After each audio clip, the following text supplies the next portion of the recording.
Hello friends, இன்றைக்கி நம்ம ஊட்டச்சத்து மிகுந்த உளுந்து களியை பற்றி பார்க்கலான்னு சொல்லிட்டு தான். இது உடலுக்கு ரொம்ப வலிமை தரக்கூடியது. இது எல்லாருமே சாப்பிட்லாம், எல்லா வயதினர்களும். அது இப்போ நம்ம சின்ன வயசாக இருக்கும்போதெல்லாம் நம்ம அம்மா நம்ம பெரியவளானப்பெல்லாம் நமக்கு நிறைய செஞ்சு கொடுப்பாங்க. இப்போல்லாம் அதை ரொம்ப தவிர்க்க ஆரம்பிச்சிட்டோம். நம்ம யாரும் சாப்பிட்றதோட நம்ம குழந்தைங்களுக்கும் செஞ்சு கொடுக்குறதும் கிடையாது. இப்போ நான் 40+னால் என்னுடைய பொண்ணுக்கும் நானும் இந்த டைமில் நாங்கள் பெரிய டைமில் நாங்கள் இன்னும் செஞ்சு சாப்பிட்டுட்டு தான் இருக்கோம். உடம்புக்கு ரொம்பவே நல்லது. அப்போது நமக்கு உடல் வலி இதெல்லாம் இருக்கும் இல்லையா, நிறைய பிரச்சனை வரும்.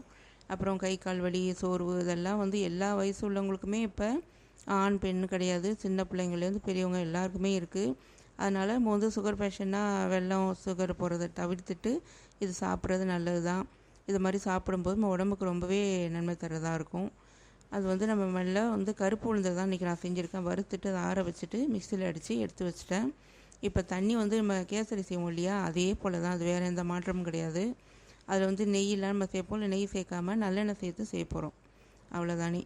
இப்போ தண்ணி நல்லா கொதித்ததும் நம்ம ரவை மாதிரி தான் கொட்டி நல்லா கிண்டி இந்த மாதிரி வரும். இது நம்ம நெய் எதுவும் சேர்க்காதனால இந்த மாதிரி களின்னு சொல்லுவோம் இல்லையா, அதனால் பிசு பிசுப்பு தன்மையோட உளுந்துன்றனால அந்த மாதிரி இருக்குது.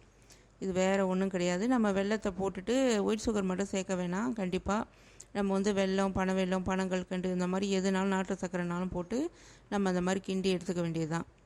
இது எடுத்துகிட்ட பிறகு நம்ம பசங்க இதெல்லாம் வீட்டில் பிள்ளைங்க மற்றவங்களாம் சாப்பிட்ணுன்னா நம்ம நெய் சேர்த்து முந்திரி பருப்பு திராட்சைலாம் வறுத்து போட்டு நம்ம செஞ்சு கொடுக்கலாம். இல்லை நம்ம பெண்களுக்கு முக்கால்வாசி நம்ம சாப்பிட்னா நல்லெண்ணெய் விட்டு சாப்பிட்றது ரொம்பவே நல்லது. அதுவும் நம்ம அடுப்பில் விட்டே நல்லெண்ணெய் சேர்க்கக்கூடாது. இந்த மாதிரி பாத்திரத்தில் மாற்றி சின்ன பவுல்லையே ஏதோ வச்சுக்கிட்டு தான் நல்லெண்ணெய் சேர்த்து கிண்டி சாப்பிட்ணும். அப்படி சாப்பிடும்போது தான் இதோட சத்து முழுமையாக நமக்கு கிடைக்கும். இதுவும் ஆண்களும் சாப்பிட்டாங்கன்னா அவங்களுக்குமே கொடுக்கலாம், ஒன்றும் தப்பு கிடையாது. நம்ம சாப்பிட்றது ரொம்பவே நல்லது. இன்னும் ஒரு பயனுள்ள வீடியோவில் பார்ப்போம் ஃப்ரெண்ட்ஸ். Bye friends.